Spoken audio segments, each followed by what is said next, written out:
I had a nightmare relationship with an older man during college, and it ended when he dropped me like a hot potato when I got cancer. Now I found out I was his affair partner the entire time, and I might see him soon at a work function. Posted by you/Captain Gazpacho. When I, 29F, was 21, I dated a guy who was too old for me. Kevin, 45M, was 37 at the time and an older student in my university program. I'd just gotten out of a bad relationship and thought Kevin was great. Of course, there were red flags everywhere, but I was so naive back then that I didn't question any of it. Kevin and I dated for 6 months. He quickly told me he loved me and asked me, pretty aggressively, to move to his home city after graduation. Great, right? Still ignoring the red flags.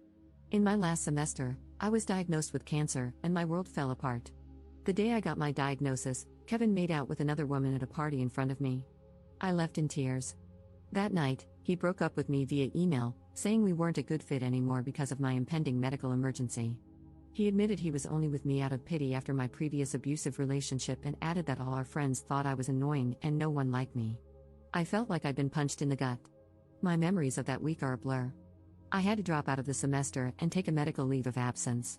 In the meantime, Kevin followed me around campus, demanding to know why I wouldn't talk to him and insisting that I forgive him. I remember looking at him like he was insane. I asked him, "So, are you apologizing for what you did?" And he said, "Of course not, I didn't do anything wrong. It's not fair that you're angry at me like this." I told him to go to hell and focused on getting my paperwork squared away and moving back home for chemo. That period of my life was a nightmare, and I don't like thinking about it. I became suicidal and was diagnosed with depression, so I started seeing a psychiatrist while undergoing chemo. I lost most of my friends, as they didn't know how to deal with my illness. However, a few stuck by me, and they're still my friends today. Some of them are even my colleagues now.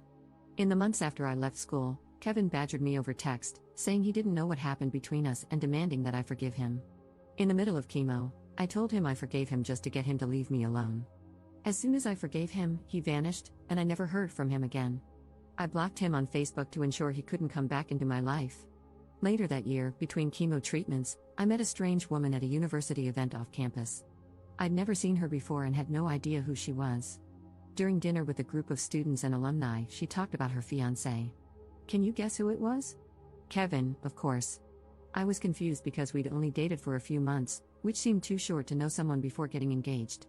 But when I asked how long they'd been together, she said something crazy like 3 years. I was in total shock, realizing Kevin had been having an affair with me and that our entire relationship was a lie. I left in a daze and cried in the parking lot. In hindsight, I should have warned her, but at the time, I was in shock, sick, and not interested in starting drama at a table full of strangers.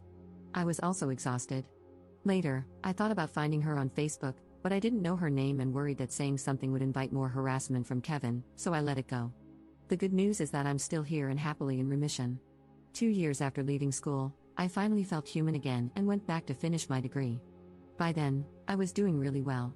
I made new friends, completed therapy, and started my career. Life is totally different now.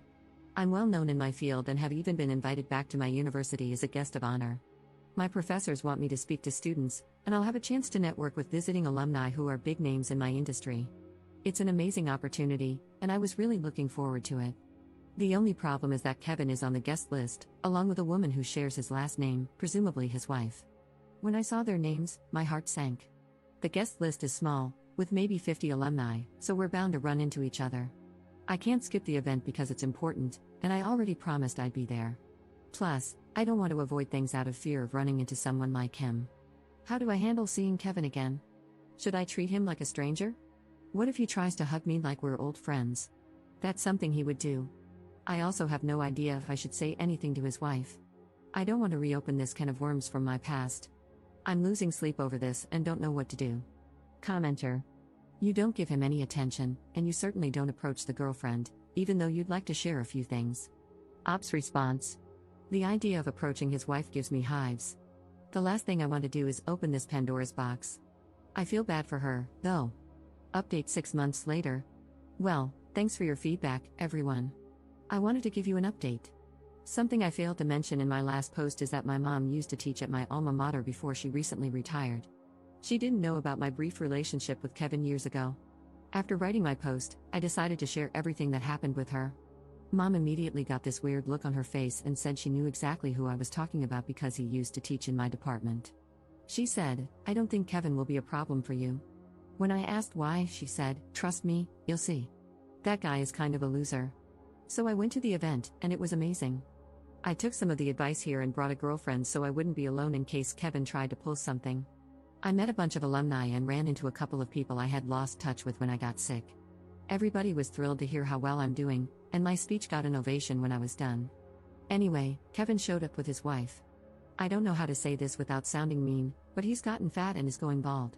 I was surprised at how old he looked until someone told me he's almost 50 now, which means he lied to me when we were dating and said he was younger than he really was. Also, I heard from old classmates that Kevin is still studying for his degree and working nights as a security guard now. Kevin was the only person at the event who avoided me. Like, it was obvious. I thought he was going to avoid me all night until I accidentally found myself alone for 30 seconds, which is when he nervously approached me to congratulate me.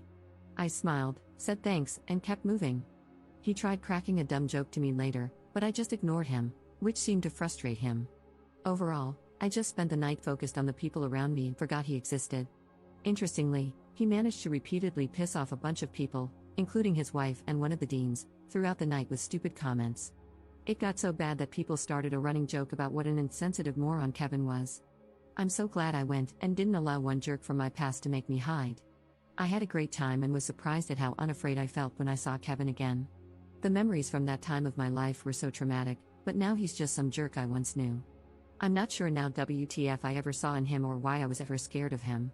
Oh, and by the way, I recently started a great new job that came with a big raise, which means I'll have my student loans paid off this year, so life is good. Thanks for your help, Reddit. Edit. Wow, the comments got locked fast. 2 things I wanted to add. 1. An acquaintance recently told me that Kevin and his now wife were apparently in an open relationship for a long time, including while he and I were together, and that she closed the relationship a few years ago because she got annoyed. I can only imagine the shenanigans. I feel better knowing he didn't cheat on her, even though he still cheated on me, and, of course, he didn't tell me about his wife at all. Whatever, though. 2. My favorite part of the evening, I blocked Kevin on Facebook years ago, so he's had no updates on my life, including the fact that I go by my birth name now. In college, everybody called me by a nickname, but no one's used it in years. So all night, he kept calling me by this super old nickname. People kept looking at him like he was crazy and asking, "Why are you calling her that?" Kevin got super frustrated because he realized everybody was in on some joke he didn't understand. No one would clue him in, I guess. Commenter. Oh, this update gives me life. I'm so happy to hear about your success, congratulations and well done. I'm so glad you are finally able to move on from this idiot. You are clearly 2 very different people. Ops response. It's so obvious now that the only reason we were ever together was that I was young and naive. Now that I'm almost 30, he doesn't make any sense to me. It's so weird and creepy.